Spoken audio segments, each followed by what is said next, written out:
Está como moviéndose. Vamos a hacer algo. Podemos usar... Es que está como chiquito, mira. Está al revés. Vamos a hacer algo. ¿Me ayudas a cambiarlo, Serge? Gracias. Mientras voy comenzando acá. Bienvenidos a Bendice Chapu. El día de hoy no se habla inglés. Hasta mañana. Sí se subieron a la tendencia. Sí, va. El día de hoy vamos a intentar vamos a dejar nuestro, ¿cómo se llama?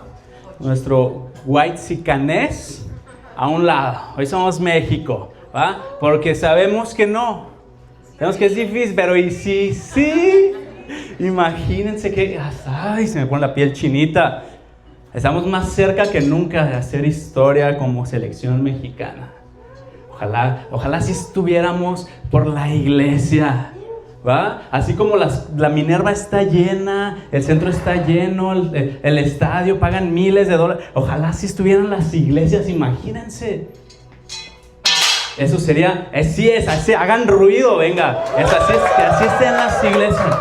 Eso sería ver un avivamiento, ¿verdad? Un avivamiento es más personas conociendo a Dios, más personas cambiando su vida, más personas compartiendo, dando su vida, dando de sí por otros. ¡Wow! ¡Qué increíble! Eso es el avivamiento. No nada más las iglesias llenas, nomás por nomás, sino con un propósito, cumpliendo el propósito para el que fuimos creados. Y pues bueno, me presento, yo soy Rubén Mondragón. Tengo la gracia de Dios para pastorear esta iglesia. Ha sido su idea y estoy muy agradecido con él. Es un privilegio, es demasiada honra que Dios te llame por tu nombre y te diga: hey, vas a ser parte de mi equipo. Hay un montón de futbolistas que se quedaron fuera de la selección, se agüitaron. Es como, solo los mejores. Dios te está diciendo: hey, tú eres de los mejores, tú eres mío, te llamo por tu nombre, ven, sígueme. Qué increíble es el Señor. Soy Rubén Mondragón, pastor de esta iglesia junto a mi esposa, increíble, bonita, ¿verdad? Gran pastora, ¿verdad? Porque un pastor, ella dice: no me gusta tanto que me digan pastora, ya sabes, pero un pastor es el que guía a otros, enseña, cuida, ama. Un aplauso a Sergio, a Damián que está ahí atrás también. Neta, la verdad es que pastoreamos esta iglesia, pero no podríamos hacerlo sin este equipazo de lujo. 5 estrellas, de verdad, merecen la copa ellos, ¿verdad? Así es, un aplauso al equipo de Bendice Chapu. Además de que Bendice Chapu tiene este nombre porque la idea es que no seamos una iglesia nada más de Chapu, sino que se extienda. ¿Qué se les ocurre? Bendice... ¿qué? Bendice Tonalá. Una iglesia nueva que bendiga Tonalá. Bendice Tlaquepaque. Bendice Tlajomulco. Bendice Tepa. Bendice Cancún. ¿Quién se va a ir a pastorear a Cancún? ¿Verdad? Bendice Tepito. ¿Quién? Wow. Bendice Italia. Bendice... ¿sabes? No. ¿Quién? Nueva York. Bendice Nueva York. ¿Quién se va a quedar en Guadalajara? Esto es el nombre de nuestra iglesia, Bendice, porque fuimos llamados a compartir el evangelio y esa es una bendición para todos. La misión de esta iglesia es ser una iglesia práctica, que practique el evangelio. No nada más que lo escuche, que lo haga. En donde Dios transforme vidas. Yo he visto vidas transformadas en Bendice Chapu y que traiga esperanza al mundo. Y pues bueno, estamos en la serie de Mateo. La semana pasada prediqué acerca de la ansiedad. ¿A quién le habló Dios? ¿Quién dejó de ser preocupón? Aunque le bajó una rayita a su preocuponés. Poquito. Ahí vamos, cada semana te lo recuerdo, no te preocupes. De todos modos, el 90% de las cosas que hay en tu mente, que de las cuales te preocupas, no se llevan a cabo. Entonces, ¿para qué te preocupas? Y hoy voy a predicar acerca del temor. El temor, pero también de la fe. ¿Sale? Del temor, pero también de la fe, porque sabemos que en Dios encontramos siempre una nueva esperanza, una nueva oportunidad, una nueva puerta abierta. Ok, sí. Vamos a poner aquí el pad en C. Ya. Me encanta porque esta iglesia, de verdad, somos multifuncionales. ¿Quién aquí tiene un solo ministerio? Todos vienen los domingos o tienen un grupo o no nada más es como que Gaby no es nada más la del piano, ¿eh? Se preocupa también por, cámbiame el tono, tengo alfa, ¿sabes? Dios me ha mandado a hacer un montón de cosas. ¿Alguien viene aquí a hacer una sola cosa? No, ¿verdad? Somos multifuncionales. Eso, ¿va? Pues bueno, es que me distrajo Gaby. Bueno, si vienen por primera vez, anímense a acercarse a la mesita de bienvenida. O si nunca te has acercado, deja tus datos ahí. Te vamos a ir compartiendo las noticias, los eventos que hay, los grupos que hay. Que por cierto, tengo una sorpresa, ahorita se las digo, ¿vale? No pusimos los anuncios, pero tenemos un anuncio nada más. Uno nada más damos, ¿verdad? Sí, nada más uno, ¿va? Bien. Y también acérquense con Paola, conmigo, ¿verdad? Queremos conocerlos, de verdad. Pues la noticia es que se viene la primera noche de adoración y oración de Bendice Chapu. Vamos a hacer un escritorio pequeño en lana, café. No hay English, ya sabes. Miren, el viernes 24 de julio, noche de adoración, va a ser muy íntimo, va a ser un ambiente muy de casa, muy bonito, no cabemos tantos, es aquí en lana, entonces vamos a ir apartando lugares para los que digan, hey, por favor, apártame para que no me lo vayan a ganar, ¿vale? Con Bre, ¿sale? Bien, viernes 24 de julio, 8 p.m., escritorio pequeño, ¿vale? Pueden invitar personas, claro, no es nada más ahí exclusivo, no hay iglesias exclusivas, pero si está pequeño el lugar, entonces si invitas personas, pues que las anoten y para tener un control, para estar a gusto, adorando a Dios, ¿sale? Pues bueno, algunos les dieron una copita a la entrada, ¿sí la tienen? ¿Sí? ¿Alguien falta de copita? A ver, levanten su mano, pueden ir repartiendo, yo creo que ya pueden ir repartiendo, gracias, para que al final de la reunión vamos a tener la cena del Señor, ¿sale? Vamos a recordar el pacto en el que vivimos. Y pues bueno, vamos a entrar en materia, pretendo hacer esto bastante fluido. Una encuesta en muchas iglesias en Estados Unidos, se preguntaban qué fue aquello que más influyó en el crecimiento espiritual de las personas. ¿Qué fue aquello que influyó más en el crecimiento espiritual de las personas? Y la respuesta es sorprendente. No fue la predicación. Me encanta la predicación, sé que todos hacen notas y se acuerdan todo lo que predico todas las veces, pero no fue la predicación. No fue estar en un grupo pequeño, ni la comunidad, no fue el estudio de la teología, tampoco fue servir en la iglesia. Ni siquiera una adoración como la que experimentamos ahorita, en donde la presencia de Dios se siente, en donde desciende, ¿sabes? Esta presencia con poder, experimentamos su amor, su santidad, ni siquiera eso. Quiero decirles que estas cosas son importantes. No va a ser como que, no las voy a hacer porque no fue lo más importante. Pero la cosa que más crecimiento espiritual trae a la vida de los creyentes es el sufrimiento. Es la cosa que más crecimiento espiritual nos abona en la vida, el sufrimiento. Aquel catalizador, eso que hace explosión, aquella experiencia que más nos hace acercarnos a Dios. Aquello que fortalece nuestra fe y desarrolla nuestra vida espiritual, es el sufrimiento. Las personas de la encuesta dijeron que su mayor crecimiento ocurrió en el contexto de una pérdida, de una crisis o de una aflicción. Y eso, amigos, es una realidad. Crecemos más durante la prueba. Crecemos más durante la prueba. Algunas personas incluso han llegado a Cristo después de experimentar una gran prueba, sufrimiento, ansiedad, enfermedad. Y un día alguien estaba leyendo, me encanta, ¿no? Siempre está la noticia y es lo que alguien opina, reaccionó a esta encuesta y dice, pero ¿quién administra el sufrimiento? ¿Quién es el que da el sufrimiento? Porque en la iglesia hay distribución de ayuda, de comida, de útiles escolares, sillas de ruedas, pero ¿quién se encarga de distribuir? ¿De quién es ese ministerio que abona más que nada a la vida espiritual de todos los creyentes? Nadie en la iglesia lo hacía. Es más, aquí no tenemos ministerio de repartir sufrimiento, ¿sabes? Pretendemos hacer misiones y todo eso, pero no eso. Porque la prueba es algo que se presenta en nuestras vidas sin tocar la puerta. Entra. No se planea, ni se espera. Y es una de las lecciones del pasaje que vamos a predicar el día de hoy, que vamos a estudiar el día de hoy.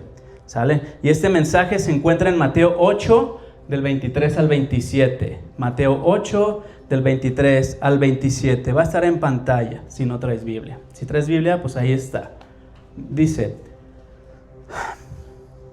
luego Jesús entró en la barca y comenzó a cruzar el lago con sus discípulos. De repente se desató sobre el lago una fuerte tormenta, con olas que entraban en la barca, pero Jesús dormía. Los discípulos fueron a despertarlo y le dijeron: Señor, sálvanos, nos vamos a ahogar. Gritaron: ¿Por qué tienes miedo? Se despertó Jesús y les dice: ¿Por qué tienen miedo? Jesús, ¿verdad? De la tormenta hundiéndose. ¿Por qué tienen miedo?, pregunta Jesús. ¿Tienen tan poca fe? Entonces se levantó, reprendió al viento y las olas de repente hubo una gran calma. Los discípulos quedaron asombrados y preguntaban: ¿quién es este hombre que hasta el viento y las olas le obedecen? Vamos a orar. Padre Santísimo, en este tiempo, Señor, pedimos que tu Espíritu Santo nos llene de sabiduría, Señor, de convicción. Que tu palabra, Señor, penetre a lo más profundo de mi ser. Háblame, Señor. Que esta predicación, Señor, que he predicado sea herramienta para que tú, Señor, llegues a las mentes y a los corazones de cada uno aquí presente. Yo te lo pido, Señor, en el nombre de Jesús. Amén. Amén. En el capítulo 8, que es en donde está esta porción, en Mateo, podemos ver a Jesús teniendo un ministerio bastante intenso y bastante agotador. Sanaba gente por aquí, por allá, venía del Sermón del Monte. Miles lo seguían, lo buscaban esperando un consejo, sabiduría, sobre todo milagros, sanidad, sacar demonios. Por ese motivo Jesús decide pasar al otro lado del mar de Galilea con sus discípulos. Él estaba en una orilla, decide pasar al siguiente lado del mar de Galilea. Por aquí va a haber un video del mar de Galilea para que tengan idea de cómo es. Es como del otro lado del mar, ¿no? Y es que el mar de Galilea es un lago de agua dulce. Era un lugar en aquel entonces menos poblado que donde estaba ahorita Jesús y sus discípulos. Por eso querían ir al otro lado del lago a descansar. El mar de Galilea, además, tiene la superficie más baja para un lago de agua dulce en el mundo. Eso quiere decir que ubican como estar a nivel del mar, ¿verdad? Como la playa. Ubican que la Ciudad de México está a 2.200 o 2.300 metros sobre el nivel del mar y por eso se quejan los futbolistas, ¿verdad? Que vienen. Pues el lago de Chapala, el lago de Galilea, el mar de Galilea, está 200 metros debajo del nivel del mar. O sea, está en un terreno bajo. Está rodeado por montañas altísimas. Entonces, el viento de las montañas, frío, se desliza por las laderas y llega a la superficie donde está el lago caliente, bueno, pues más caliente. Entonces empieza a hacer remolinos, vientos, y por eso de repente se hacían las tormentas. Por eso es que suceden estos fenómenos. Ustedes han sacado, no sé, a lo mejor un refractario o algo de vidrio que esté caliente y lo meten a agua fría o algo similar, o al revés, se parte, ¿va? Es como ese fenómeno, el choque de temperaturas genera este choque, se rompe algo y se genera ahí un desorden, ¿no? Entonces, esto es lo que está sucediendo. Esto sucedió en este pasaje. Por eso en el versículo 24 de esta historia dice, de repente se desató una tormenta. Es como, ¿cómo de repente hay una tormenta en un lago? O sea, fuera del océano la creo, ¿no? Llegó a no, es un lago, por eso se hacían las tormentas ahí. Y en pocos minutos el bote y todos sus tripulantes parecían estar cerca del naufragio. El bote era movido de acá para allá, de un lado a otro, se estaba llenando con mucha agua, muy rápido. El Evangelio de Marcos cuenta esta historia también y dice que estaba a punto de hundirse.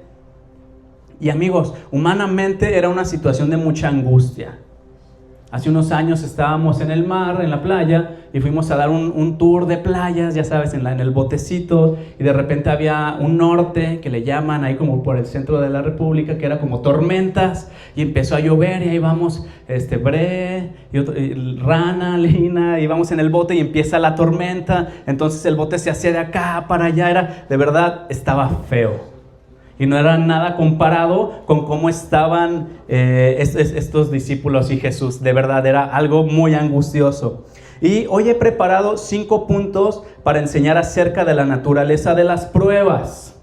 Va a estar rápido, 5 puntos, pero breves, para enseñar acerca de la naturaleza de las pruebas y el ejercicio de la fe. A ver, dile a alguien que tengas a tu lado, dile, haz ejercicio. Haz ejercicio, ejercita esa fe. La fe es como un ejercicio, se ejercita, es como, ¿sabes? Es igual. Así es, la fe es un ejercicio. Es como condición física, ¿sabes? Condición de fe, es igual. ¿Cómo está tu condición física? ¿Cómo está tu condición de fe? ¿Cómo se mejora la condición física? Pues haciendo ejercicio, caminando, comiendo bien. La fe también se puede mejorar, también se puede ejercitar. Y el primer punto es, las pruebas son controladas por Dios y enviadas con un propósito. Wow, las pruebas son controladas por Dios y son enviadas por Dios con un propósito. Las pruebas son idea de Dios. Está increíble, ¿no? Eso de verdad te sacude.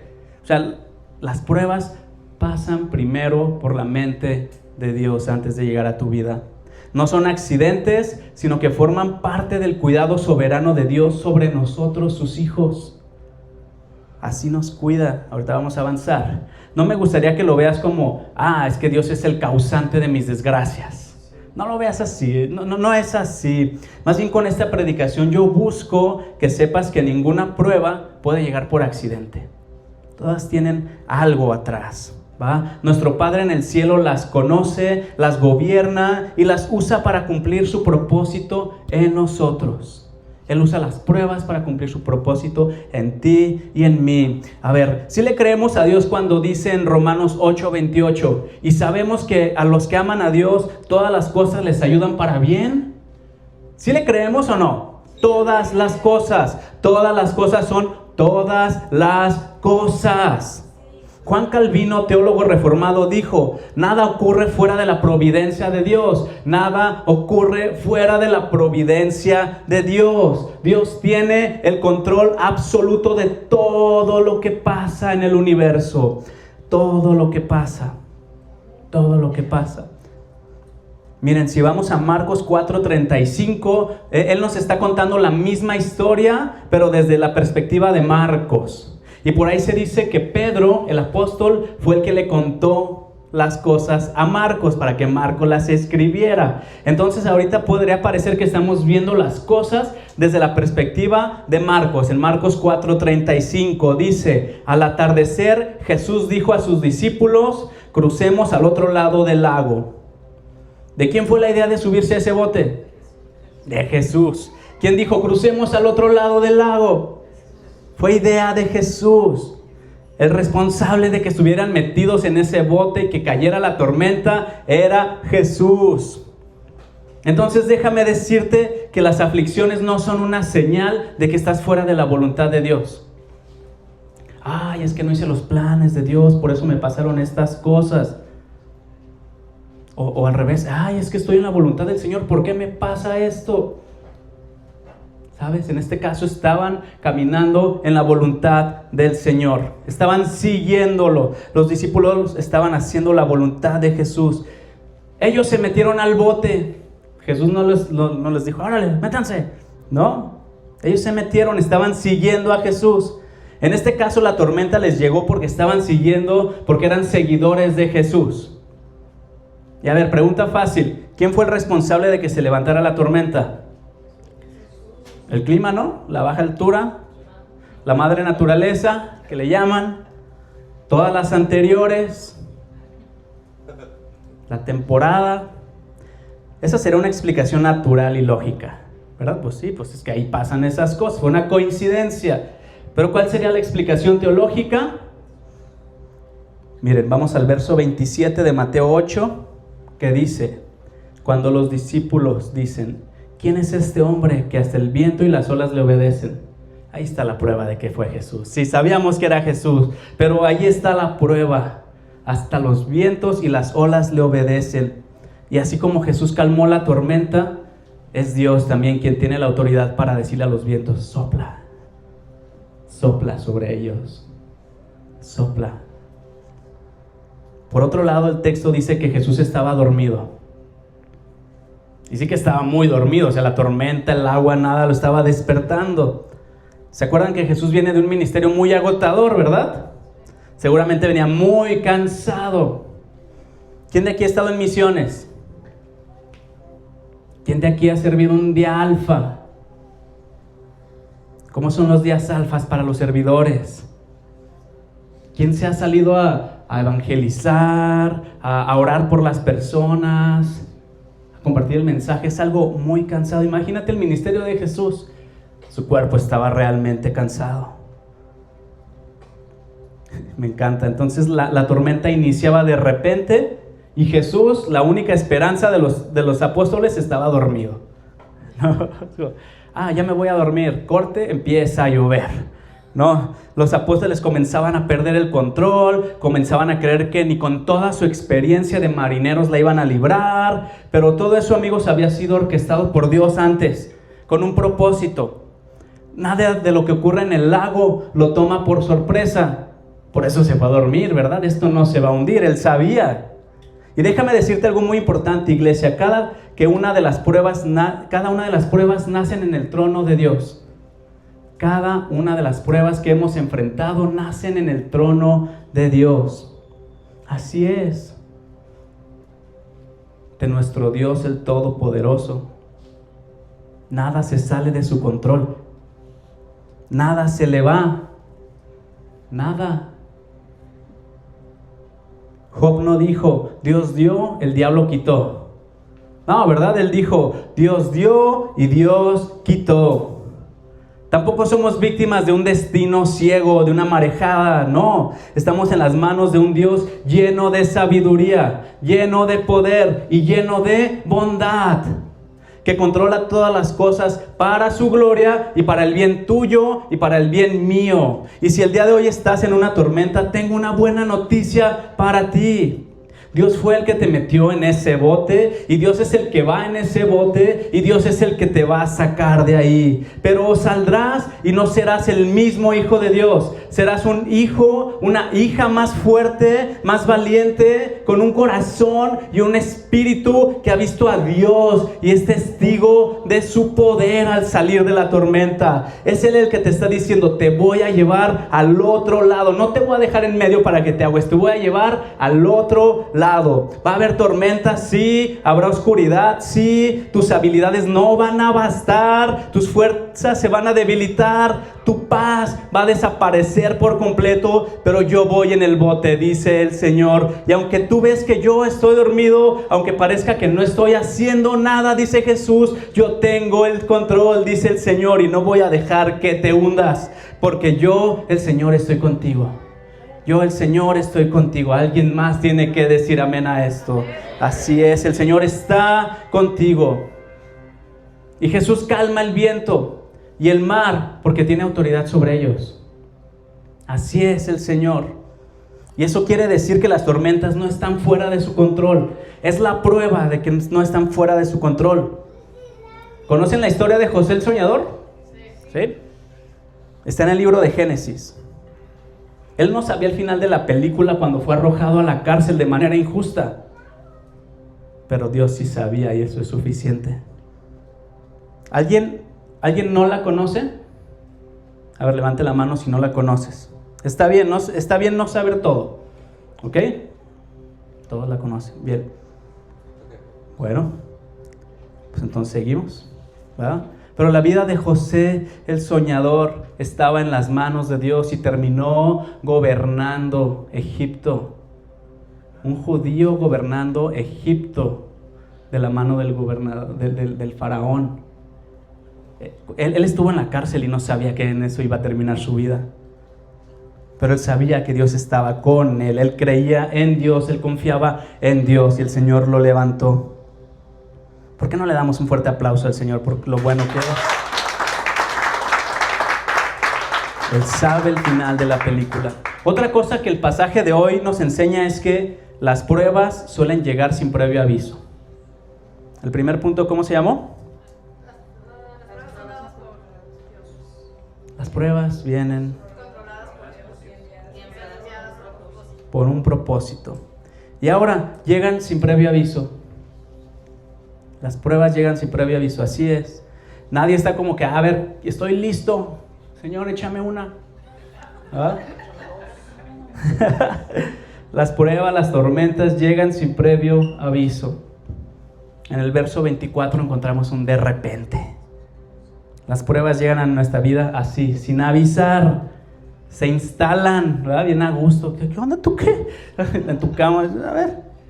Se instalan en tu vida sin pedir permiso. A ver, dile a la prueba que estás enfrentando. Piensa en la prueba que estás enfrentando y dile, ¿quién te invitó? ¿A ti quién te invitó? Dile, a ver, prueba, ¿a ti quién te invitó? Dile, sí. Y luego alguien dijo, no, vienen de varias. Sí, las pruebas a veces no vienen, la mayoría de las veces no vienen solas, vienen en combo. ¿No? Traen acompañante. ¿Ah? No es como la posada del trabajo que no puedes llevar a nadie, ¿verdad? Aquí sí vienen doble, triple. Se ponen de acuerdo, te hacen bolita. Las pruebas así son. Pero cuando suceda esto, cuando vengan varias pruebas, Santiago 1:2 dice, hermanos míos, considérense muy dichosos cuando tengan que enfrentarse con ¿qué? Con diversas pruebas. Sigue leyendo Santiago, está buenísimo, síguelo leyendo, te da esperanza, te da fortaleza. Aquí Santiago nos dice, alégrense en las pruebas. Todo lo contrario del mundo. ¿Ah? Alégrense en las pruebas. Porque es en las pruebas en donde tenemos la atención plena y veremos a Dios actuar frente a nosotros. ¿Quién de aquí el día de hoy está preparado para una prueba nueva? A ver, pregúntale a alguien que tengas a tu lado. Es más, pregúntale a 3 personas, ¿estás listo? ¿Estás listo para otra prueba? A ver, ¿estás lista para otra prueba? ¿Están listos para otra prueba en su vida? ¿Viene en combo? Combo no se puede usar. ¿Vienen en paquete? Las pruebas siempre llegan en el momento menos oportuno. Apenas estás ahorrando dinero, ya tienes para darte un gusto y se enferma tu gato. Se te ponchan las llantas. Algo sucede, ¿no? Y vaya ahorros. Las tormentas siempre llegan en el peor momento, ¿a poco no? Nunca es el mejor momento, pero siempre es el peor momento para una prueba nueva. Imagínate a los apóstoles, ¿no? O sea, se fue Jesús a dormir y en eso se suelta la tormenta. ¿Por qué no soltó la tormenta cuando Jesús estaba despierto? Ah, no, hasta que se va a dormir. ¿Ves? Las pruebas llegan sin aviso. Nunca hay un momento perfecto para que lleguen. Pero una vez más, iglesia, no hay prueba que no pase antes por el filtro de Dios. Ay, Señor. ¿No? Ni siquiera el ataque de Satanás, ¿sabes? Las pruebas siempre pasan por el trono de Dios. Ya predicaremos Job próximo año. Otra cosa que aprendemos de este pasaje es el punto número 3, que dice: las pruebas sacan a flote la corrupción de nuestro corazón. ¡Chin! Las pruebas sacan a flote la corrupción de nuestro corazón. Los apóstoles habían visto una gran cantidad de milagros, venían del Sermón del Monte, donde Jesús enseñaba con tanta sabiduría. Ellos seguirían a Jesús a donde fuera, tenían toda su fe, toda su confianza en su Señor. Cuando para muchos era una locura seguir a Jesús, para ellos era: no hay otra cosa que tenga que hacer en mi vida.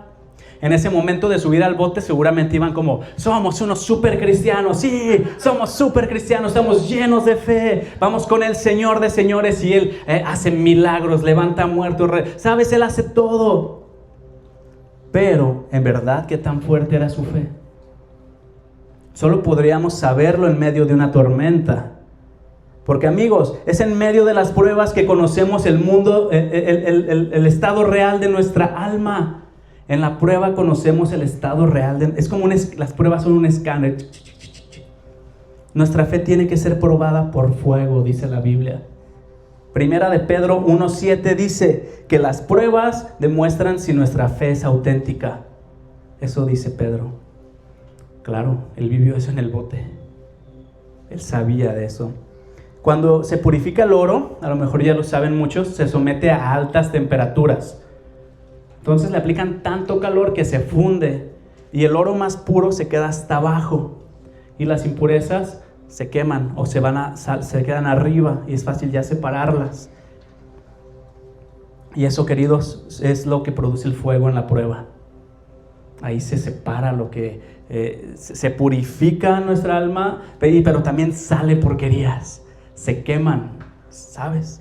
Las impurezas tienden a salir a la superficie y está bien que salgan. Por eso está bien la prueba, para purificarnos. Es fuego, para que lo que no nos sirve se vaya y aprendamos de las pruebas. Puedes decir: ¿por qué reaccioné así en la prueba? ¿Sí les ha pasado? Oh, ya la regué. Ay, no tuve que hacer esto. ¿Sabes? Dije maldije a alguien que no quería maldecir, ¿sabes? Ese es el fuego. La próxima vez, eso ya no está, eso ya se salió, ya se quemó, lo identificaste. La próxima prueba igual, ya sabes cómo reaccionar. A lo mejor quedó impureza y pues por eso más fuego. En las pruebas aprendemos. Tu carácter y tu fortaleza y tu fe se purifican en cada prueba como el oro. Y eso fue lo que sucedió esa noche en el bote. Los discípulos creían que la tormenta era su mayor problema, pero ¿qué crees? No era su mayor problema. Su mayor problema era la falta de fe, su poca fe. Y es que Dios usa las pruebas para que lo conozcamos mejor y también para que nos conozcamos mejor a nosotros y para que podamos saber cuáles son las áreas que tenemos que trabajar. Hay que utilizar las pruebas. El Señor usa las tormentas en nuestra vida. Punto número 4. Las pruebas son un antídoto contra nuestro sentido de autosuficiencia. A ver, di autosuficiencia. Autosuficiencia. Los hombres del bote nada podían hacer, ¿verdad? Ya se habían rendido, ya decían: nos vamos a ahogar. Eran grandes hombres de mar, muchos de ellos vivían de la pesca, ya habían enfrentado tormentas, pero la prueba esta los había sobrepasado. Y al estar más enfocados en salir a flote, amarrar cuerdas, no sé lo que tenga que hacer un marinero para mantener un bote a flote, cosas de marineros. Pero solo hasta que vieron que nada serviría para salvarse, ni toda su fuerza, ni toda su habilidad, fue cuando fueron con Jesús. ¿Y Jesús qué hizo? Me encanta Jesús, ¿no? Se despierta, como que ve, está fuerte la tormenta, ¿no? ¿Y qué les dice? Antes de calmar las olas les dice: ¿por qué tienen miedo? Pero ¿por qué tienen miedo? Es como un papá con unos hijos. Hey, ¿por qué tienen miedo? Hay que verlo así, no como que, órale, ¿por qué tienen? No, ¿por qué tienen miedo? ¿Sabes? ¿Por qué tienen tan poca fe? ¿En dónde quedó su fe? Permítanme, ¿no? Entonces ya habla con su voz, reprende a las olas y al viento, y viene la calma inmediata.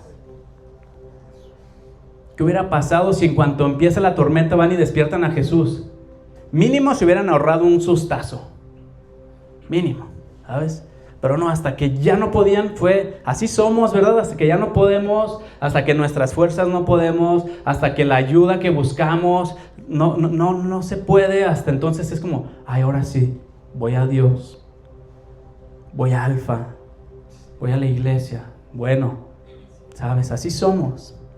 Hasta que ya no sabemos qué hacer, es que recurrimos a Dios. Pero en medio de las pruebas es en donde recuerdo que Dios me fortalece. Ahí me acuerdo. Para eso sirven las pruebas. Me acuerdo de Dios. Cuando estoy súper bien ni me acuerdo a veces. A veces hasta dejo de ir a la iglesia, a veces hasta dejo de orar. La Biblia, ni sé dónde está, ¿sabes? Pero en medio de la prueba es en donde recuerdo que Él me fortalece, que yo no soy Dios, pero que Él sí es Dios, y que en Cristo, cuando débil soy, entonces soy fuerte, porque Él es mi fuerza, porque Él es mi escudo, porque Él es mi roca, porque sé que cuando mi fuerza se acaba, entra al terreno de juego su gracia y su poder y su amor, porque sé que Dios está en la barca, sé que Él está conmigo, y si Cristo está conmigo, ¿qué crees? Ni la tormenta más fuerte podrá hundirme. Y los discípulos al final del día nada pudieron hacer y nada tuvieron que hacer para salvarse. Fueron con su maestro, ¿y qué crees? Su poquita fe les sirvió para que el corazón de Jesús se moviera y se parara la tormenta, y esa poquita fe fue suficiente para salvarlos. Esa poquita fe fue un grano de mostaza que les salvó la vida a los discípulos. Movió el corazón del Padre, vieron milagros, la tormenta cesó y están aquí contando la historia, los evangelios. Gloria al Señor por eso, porque por esa poquita fe el corazón del Padre fue movido. Punto número 5. Las pruebas nos brindan la oportunidad de conocer a Dios, de conocer más a Dios. Las pruebas nos dan esa oportunidad de conocer más a Dios. Las tormentas, las pruebas, los retos, ponle el nombre, nos dan la oportunidad de conocer más a Dios y su camino. En medio de la tormenta, Jesús se puso de pie y le ordenó a los vientos, cálmense, y los vientos obedecieron. De un momento a otro hubo paz. Anteriormente los discípulos habían visto el poder de Jesús, ya lo había comentado, ¿no? Sanaban a otros, ellos veían el poder de Dios a través de Jesús con toda la gente. Pero ahora en el bote lo estaban experimentando en carne propia. Ellos podían hablar los testimonios de otros, pero ahora estaban listos para hablar lo que Dios había hecho con ellos. Qué hermoso es experimentar la provisión de Dios en carne propia. Qué difícil es la prueba, pero qué hermoso es ver la provisión de Dios en carne propia. Cuando estás en la prueba, cuando estás en medio de la tormenta y de repente ves a Dios levantándose y diciendo, calma, no tengas miedo. La fe de estos discípulos en medio de la prueba se fortaleció. No era la misma fe, fue probada con fuego, estaba más pura, más sólida, más fuerte. Tomó un nuevo fuego al ver el milagro. Imagínense, pasaron de la teoría a la práctica. Pasaron de oír a ver. No decía Job, de oídas te he oído, pero ahora te veo, he visto al Señor. Su vida espiritual al pasar la tormenta se había fortalecido, como los de la encuesta, ¿se acuerdan? Al final actuaron correctamente, con la fe que les quedaba, clamaron a Dios y Él les respondió. Clamaron al Señor y Él contestó. Porque amigos, es en la práctica y no en la teoría en donde aprendemos, en donde crecemos. Porque mira, sin tormenta no hay rescate. Sin tormenta no tenemos oportunidad de ver a Dios en acción.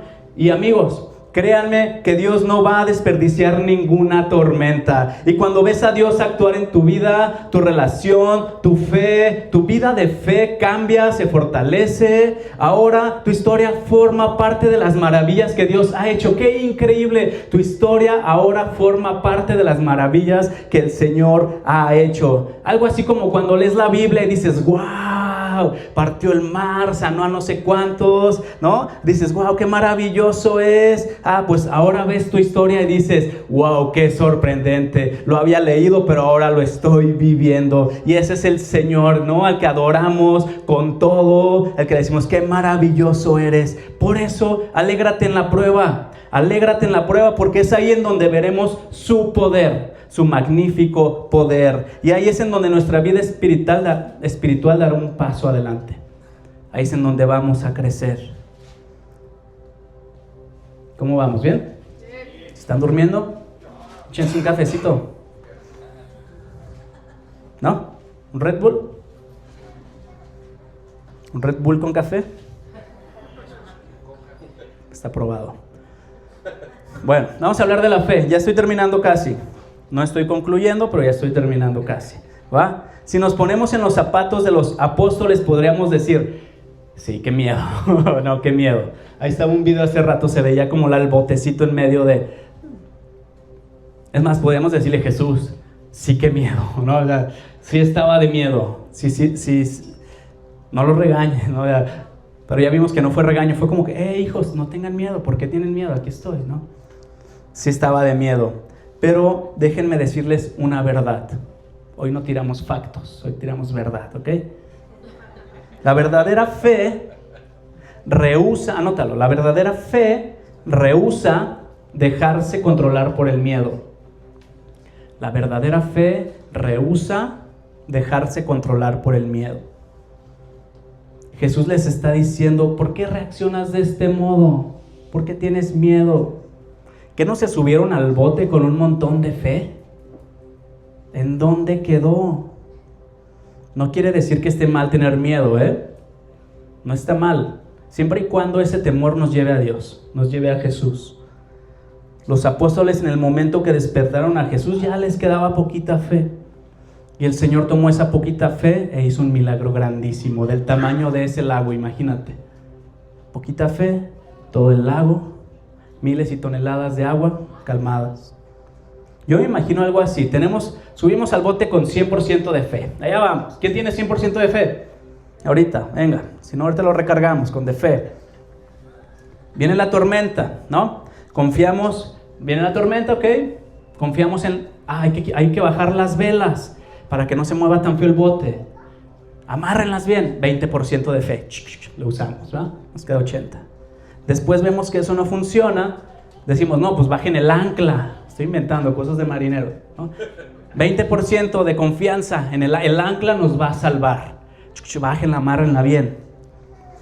Seguimos en problemas, se está metiendo el agua. No, pues 20% en las cubetas, ¿no? Para sacar el agua, saquen el agua, córranle. Estamos usando la fe ahí, ¿no? Confiamos en las cubetas. No está funcionando, así nos vamos a hundir. Los salvavidas. 30% de fe en los salvavidas. Pónganse todos los salvavidas. Pero alguien se acuerda que Jesús viene en el bote y lo despierta y le dice, Señor, sálvanos, nos vamos a ahogar. Nos queda 10% de fe, que me alcanza. Y el Señor toma esa poquita fe y hace el milagro. La fe de los apóstoles no alcanzó para vencer el temor, pero sí alcanzó para acudir a Dios. La poquita fe depositada en el Salvador alcanzó para que Jesús calmara las aguas. Y la poquita fe que a ti y a mí nos quede en la tormenta puede hacer que la paz venga de repente. Esa poquita fe. Juan Calvino dijo el temor, cuando Jesús les dijo, ¿por qué tienen miedo? No son las tormentas las que llenan nuestro corazón de temor, iglesia, es la falta de fe. Es la falta de fe. Más fe, menos temor. Más fe, menos temor. Y hay algo que sí quiero que quede bien claro. La fe pequeña no es inútil. No es inútil en las manos de Dios. No es inútil. Sirvió para acudir a Jesús y esa fe le salvó la vida. Esa fe nos salvó la vida eterna. Pero iglesia, entre más grande es nuestra fe, más pequeño se hace el temor. Nos conviene ejercitar nuestra fe. Más fe, menos temor. El de la muerte pasaría por la casa de todos los egipcios y de todos los judíos y mataría a todos los primogénitos de la familia. ¿Sí te acuerdas de esta historia? en Egipto, las 10 plagas. La última iba a ser la muerte de los primogénitos. Pero en donde el ángel vea la sangre del cordero pascual en los postes, en los dinteles de las casas, el ángel iba a pasar de largo. Y ahí están los dos judíos platicando del tema, ¿no? Dios ya dijo esto, ya va a ser la Pascua al otro día. Córrele, sacrifica el cordero sin mancha, haz los rituales que Dios dijo, es el Antiguo Testamento, y pinta con sangre la puerta de tu casa. Y uno le dice, oye, pero ¿no tienes miedo? Y le dice, no, pues ¿cómo voy a tener miedo si Dios dijo que mi casa va a estar segura si pintaba los dinteles de la entrada? Yo ya los pinté, mis hijos están a salvo, pues va a pasar el ángel y no me va a tocar. ¿Cómo voy a tener miedo si si Jehová ya dijo esto? Y el otro decía, es que yo sí me estoy muriendo de miedo. Estaba temblando, estaba pálido. ¿Alguien ha visto a alguien con un ataque de pánico? Y así, los ojos así, ¿sabes algo? Es que, no sé, es que ya pinté mi casa, ya la pinté, y sacrifiqué al cordero pascual, hice todo esto, pero qué miedo, ya con las otras 9 plagas ya no puedo, ¿no? O sea, ¿cuál de los hijos de cuál casa murió esa noche? Pasó el ángel. ¿Cuál murió? ¿El que no tenía miedo o el que sí tenía miedo? Ninguno. Así es, la respuesta es ninguno.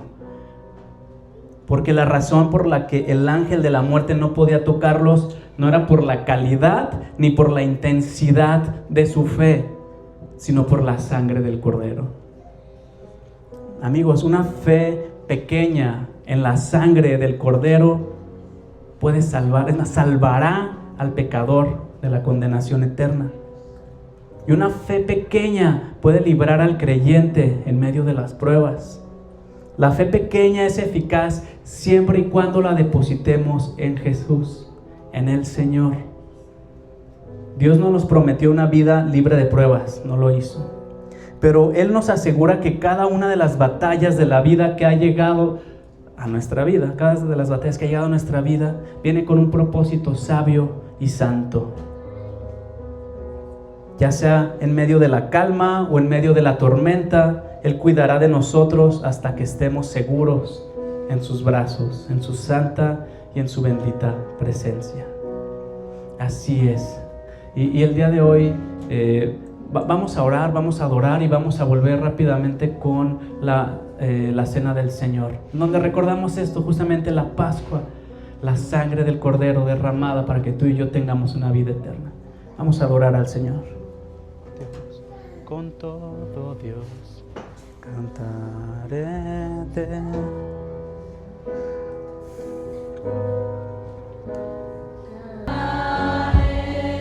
Así es, Señor, toda la alabanza es a tu nombre, Señor, a tu ser.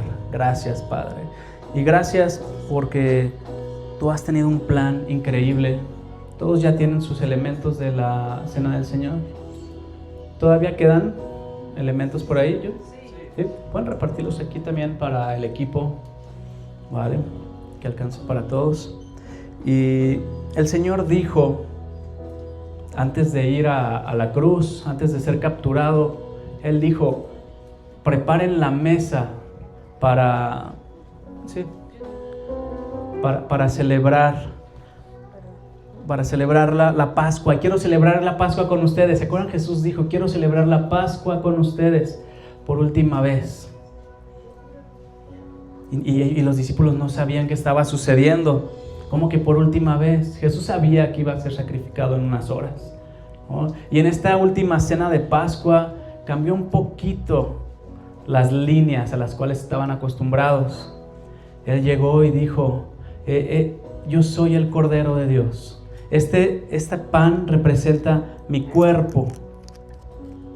Este pan representa mi cuerpo que será partido por ustedes y por todo aquel que en mí crea para salvación. Y este es el que llamamos el nuevo pacto. Ya no necesitamos sacrificios, como lo vimos, ¿sabes? El cordero sin mancha, pintar las paredes. Ya no. Jesús fue el último sacrificio, fue el cordero sin mancha. Y él en esta cena dijo, tomen el pan, pártanlo, lo bendijo, lo pasó a sus discípulos y comió de él. Coman el pan.